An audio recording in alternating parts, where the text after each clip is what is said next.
दोस्तों अब जान लेते हैं कि विसर्जन के क्या नियम हैं। आज जिस दिन आप विसर्जन कर रहे हैं उस दिन गणेश जी की पूजा अवश्य अच्छी तरह से कर लें। अच्छी तरह से मतलब उनके दुर्वा चढ़ाएं और फूल चढ़ाएं, माथे पे बिंदी और रिद्धि सिद्धि की आदि की सबकी पूजा करनी है। उनके रोज उनके मिष्ठान जो उन्हें प्रिय हैं वो मिष्ठान के भोग लगाने हैं उन्हें, और इस तरह से आपको फूल पत्ते वगैरह सारे उठाने हैं जिस दिन आपको विसर्जन करना है। उनको जो मतलब सम्मान है उनका अपनी जगह से थोड़ा थोड़ा सरका देना। जैसे मैंने यहाँ से गणेश जी सरका दिए थोड़े से, उस स्थान से रिद्धि सिद्धि से थोड़ा थोड़ा अपना सम्मान को सरका देना है। अब आपको क्या करना है दोस्तों, एक लाल कपड़े की पोटली बनानी है।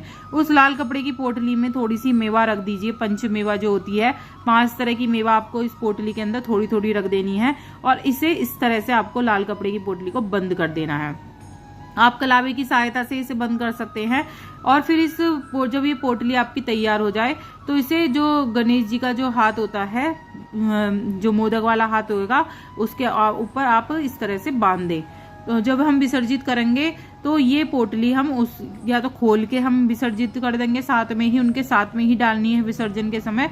और अपनी जो भी अपने सारे कमरों में गणेश जी को लेकर जाना है कि हमारे घर के जो विघ्न हैं सारे दूर करो, इस तरह से सारे कमरों में डुलाना है। और इनके कान में आपको मनोकामना जो भी हो आपकी विसर्जन से पहले बोल देनी है, और जितनी भी मनोकामना है। और भूल चूक की जरूर माफी मांग लीजिएगा। इन दिनों जो भी भूल चूक हो गई हो वो हमारी क्षमा कर दीजिए। इस तरह से जो रिद्धि सिद्धि बनाई है आपको उनको उठा के रख लेना है, किसी और पूजा पाठ में आपके काम आ जाएंगी। और जो गणेश जी का विसर्जन करना है वो मैं इस वीडियो में दिखाऊंगी आपको।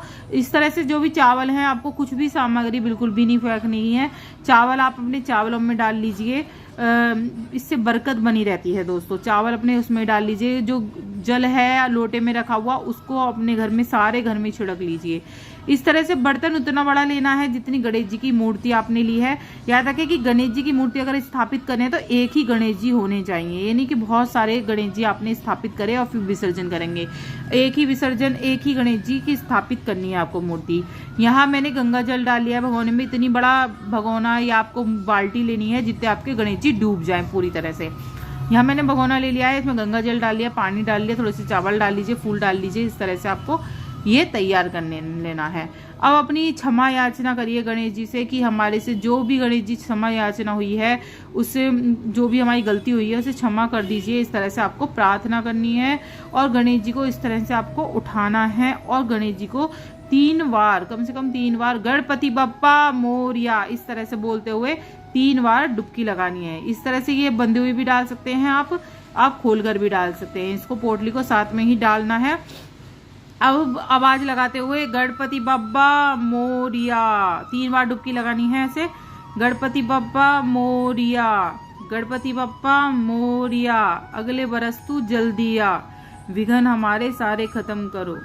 तो इस तरह से आपको फिर छोड़ देना, धीरे धीरे छोड़ना है आपको, ऊपर से एकदम ना डालें, गणेश जी को चोट लग जाएगी। इस तरह से आपको धीरे धीरे ही नीचे की तरफ छोड़ना है। अब ये जो मिट्टी हो गई है, अब जल आप अपना सिरा दीजिए, पेड़ पौधों में डाल दीजिए, सब में, तुलसी में नहीं डालनी है मिट्टी आपको। आप अन्य गमलों में इस तरह से जो मिट्टी रह गई है वो डाल दीजिए। बस इतना ही दोस्तों।